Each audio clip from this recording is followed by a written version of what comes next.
There's been a huge surge of game developers, filmmakers, actors, and writers that have experienced deeply abusive treatment from their fans, and I'm going to use air quotes there. Much of this abuse is about timelines, art direction, and of course, the dreaded, air quotes again, wokeness of recent media.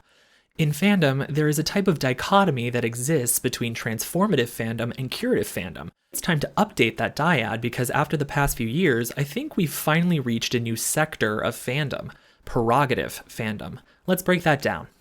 There was this really great article on Vox titled Why We're Terrified of Fanfiction, which does a great job of breaking down a lot of different avenues on how we understand, engage, and interpret fandom.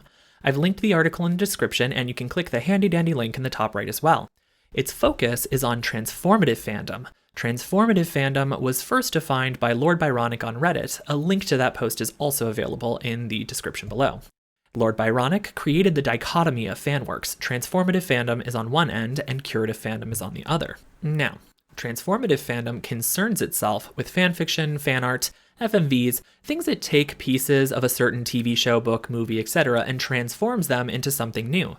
Transformative fandom, as Lord Byronic explains, is usually crafted by people on the outskirts of the mainstream. Minority groups that are generally not represented in their favorite media turn to transformative works to see themselves, their interests, and their stories represented in a way that just isn't present in the original work. Curative fandom is occupied mainly by the mainstream audience, the straight white male audience. Curative fandom, defined by Byronic, is fandom that cites minutiae, is overly concerned with canon, and will do just about everything in its power to show how one user is better than any other user because they know more about the deep lore than somebody else. It is, at its core, a way to gatekeep what's seen as the natural entitlement to the mainstream. The Vox article and Lord Byronic's post break down these two types of fandom in more detail, and I highly recommend that you read them because they have some wonderful insights on how fandom coexists with media. As you can imagine, both of them talk about how curative fandom often looks down or tries to actively shame transformative fandom because it's seen as going against canon and thus is illegitimate. There's a type of infighting within fandom itself. The idea is that the group that's centered on about 95% of media, that straight white male audience, gets the first and last say on what is and is not right in fandom. I believe in the last few years, though, as nerdy things have become far more mainstream thanks to the explosion of Marvel, DC, Star Wars, and more accessible video game consoles, this entitlement has grown, and now we have a node beyond curative fandom, and we've moved into prerogative fandom.